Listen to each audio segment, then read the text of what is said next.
Greetings and welcome back.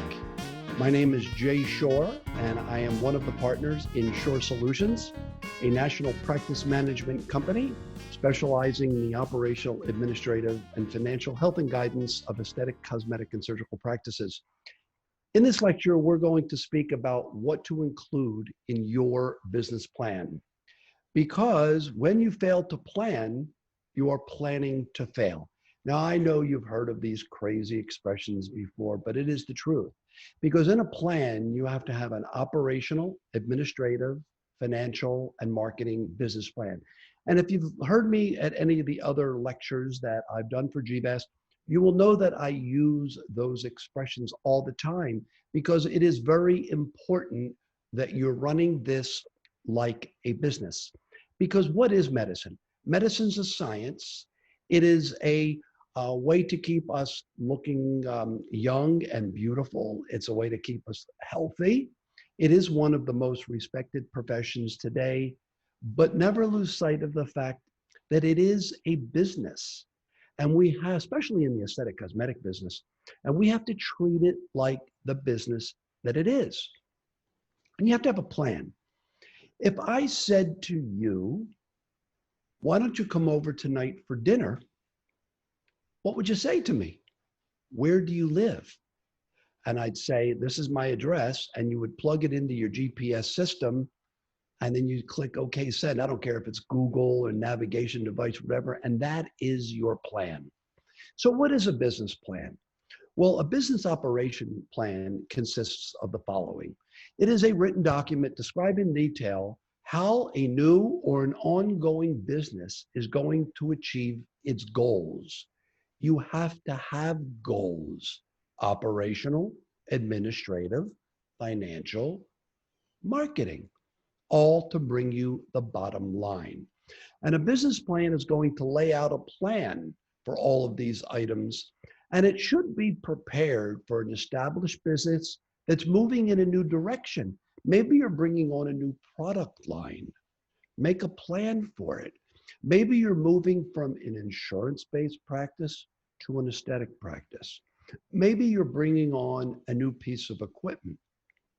Have a plan on how, a feasibility study on how this new piece of equipment or how your business is going to make you profit. So what are the components of a business plan?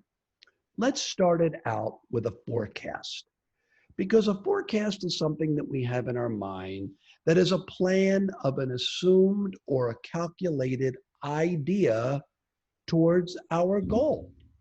That is our forecast. And then we have to create and develop a plan towards that goal, the actual steps involved. Once again, including the operational, administrative, and financial components of that. And the end result will be calculated by that goal. And then we move on to a review and an execution. So we have to execute that goal. And this is by far the hardest thing that we have to do. Because after we manage that plan, we have to execute all the details in it. And it takes many people to do this, to get involved. And often it has to be changed along the way. And why? Because things happen. Maybe even a pandemic that we never planned for. So then we review it. We talk about having multiple different people along the way. And the human resource factor also may become one of the most complicated things. So then the plan has to be reviewed, and then reviewed it again, and then possibly even reviewed again. And although it can be too micromanaged, more is better, because the less hands-on that you have in this process, the worse it's going to become. Why? Because you haven't properly planned for this. So marketing component has 4 factors. Remember, we did the operational, now the marketing. You have a product. What is the product, the good, or the service that you're going to provide for your patient base? And what's the price? What are you going to sell it for? And then now that you have a product and you have a price, how are you going to promote it and position you in the industry as that resident expert? And lastly, where are you going to sell it? Where are you going to promote it? And in the retail business, it's called the store. In our business, it's called a practice. Now, I don't care whether or not you own the real estate. I don't care whether you rent it. I don't care whether you lease it. You need a place. So the marketing components consist of the product, the price, the promotion, and the place. Now we'll talk about the financial component. You need to include the following in your business plan for your finances. It's a startup summary or a past performance table. It's a feasibility study. What is it that you're going to sell? What is it that you're going to provide? Where are you going to do it? How much money are you going to make out of it? You're going to have what we call a pro forma P&L. And what does that statement include, that financial component? When we create and devise business plans for our practices, we have bank statements. It includes prior tax returns. It includes tables of personal wages and salaries, cash flow statements, balance sheets, the positive, the assets, the liabilities, and what's our break-even analysis? Because you're not going to make money in your first year, maybe two. So we want to have feasibility studies of what revenues do we think we're going to generate, what expenses are devoted to obtaining that revenue, and what's the bottom line, your appendix for your first year's financials. Now, in a prior session, I spoke about EBITDA, depends on how you want to pronounce it. Tomato, same thing. All right, it's your earnings before interest, taxes, and depreciation. Many people talk the bottom line, the net profit. Now remember, your net profit is way different than a gross profit. We'll get into that in a little bit. Now we have our operational component. The operation plan gives you a detailed outline about the structure of your business. Manufacturing, distribution, and patient acquisition. What does it cost you to acquire a patient? Well, how do I know that? Well, we spoke about that in the prior session. How much money did you spend to acquire that patient? And how many patients did you get from the money that you spent? And that will give you a ratio. Hopefully, it's 3.5 to 1, which will yield you a 35 average percent margin.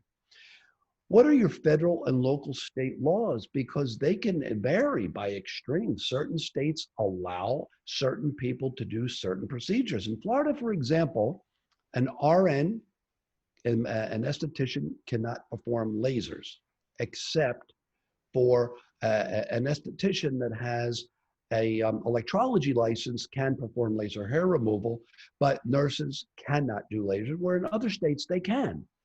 Nurses can inject in Florida, where other states and commonwealths they can.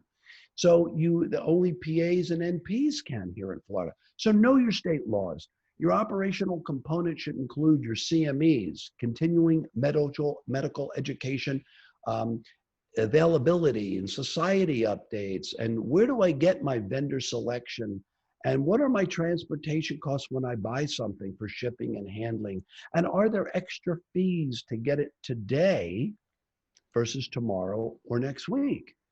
It's kind of like the Amazon plan. I can get it today or tomorrow, or I can get it in regular shipping.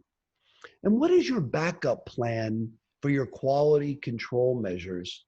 And do you have them in place? Because if A doesn't work, will B or C? So your operation plan also acts as a guide on inventory management and your purchasing procedures. In business, we call it income and expense, asset, liability. The income is the amount of money that we bring into the practice. The assets, your expenses, is how much you spend. Now, expenses can be listed as two different types. Your expenses can be cost or an investment, and we'll get into what's the difference. Your income is your gross revenue. Now, remember earlier I spoke about gross profit and net profit. Your gross profit is how much you have when you have your total revenue minus your cost of goods sold, also known as COGS, cost of goods sold. That gives you a gross profit. Then you have your deducts, which are your fixed and your variable expenses. And when you take your cost of goods sold and you subtract your fixed costs, your variable expenses and costs, that will give you a net profit. Now you can have a positive gross profit and a negative net. So the need to purchase supplies and equipment. What's important? Well, you can't sell from an empty shelf in a supermarket, right? So that you have to know what is it that you have in inventory, because your inventory are your skincare products, your neuromodulators, your skincare, your dermal fillers. This is supplies and equipment. These are things that you're able to resell. That's your inventory. Then your results are going to increase with proper and well-maintained equipment. Now, what is my equipment? My equipment are my capital equipment, which is my lasers.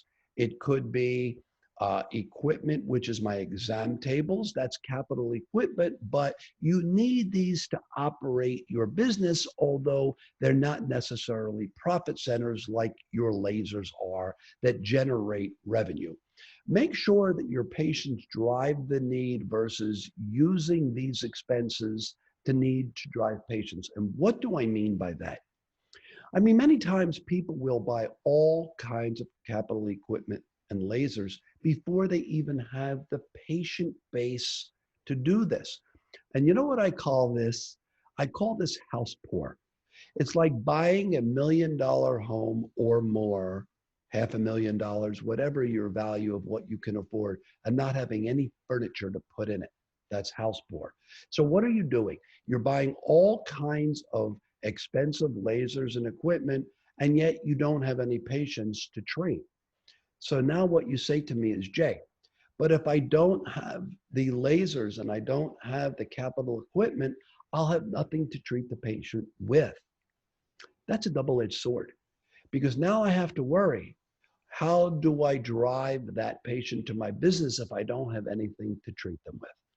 Now, financing is also going to be a key to your cash flow. Financing. Is that financing to the patient, or is that financing from a bank, a third-party lender, or an angel investor? Now, angel investors can be family, friends. It could be people that are non-traditional leasing companies or banks. And you are not necessarily subject to an amortization schedule. You have principal and interest. You can have interest-only lines of credit. But with angel investors, you can set those terms up any way you want. With traditional lenders and leasing and finance companies, you're usually subject to interest or lease payments predicated upon what you negotiated on the front end. So financing is a key factor in your business plan, and we help set that up from the very beginning. So now we have facility management and maintenance activities. So what do you need to start? Well, location, location, location. So in order to have a location, you need real estate, and you're going to have a build out.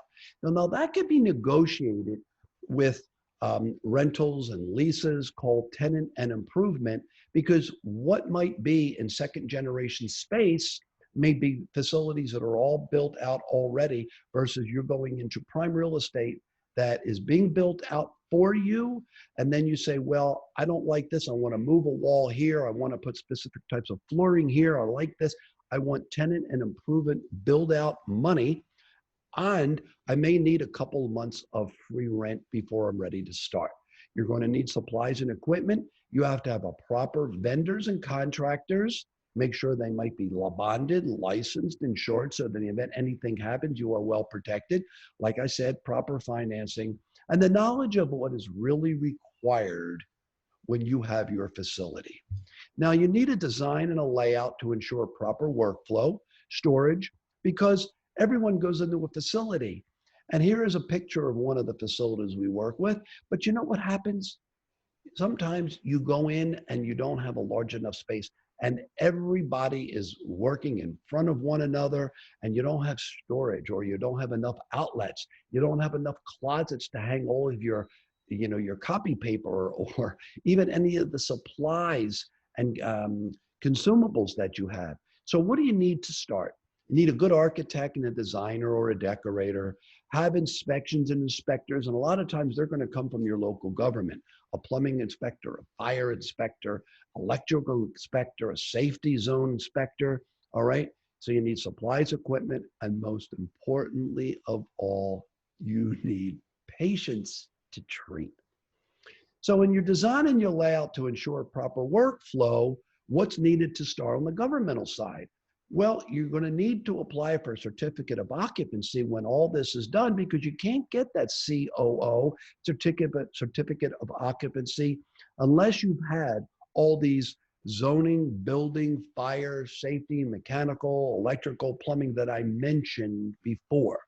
And make sure that you have the proper zoning to allow you to perform the type of services that you're going to perform in the real estate and the area that you're going to go.